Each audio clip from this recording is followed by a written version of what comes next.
Gideceğim kardeş baba yurduna, benim o köylerde çok alacağım var. Orada tutuldum da nedem gönül derdine. Gidem kardeş gidem, benim o köylerde çok alacağım var. Ah benim o yurtlarda çok alacağım var.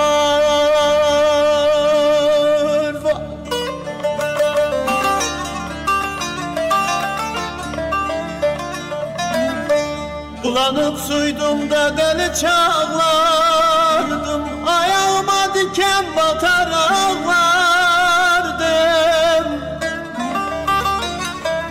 Kemer bulamaz da sicim bağlardım. Gidem kardeş gidem, benim o köylerde çok alacağım var. Ah benim o yurtlarda çok alacağım var.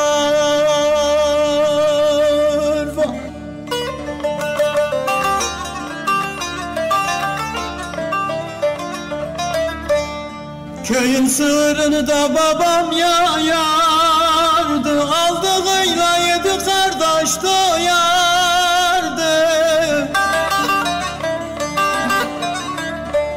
Odaya girdik mi dayım kovardı. Gidem kardeş gidem, benim o köylerde çok alacağım var.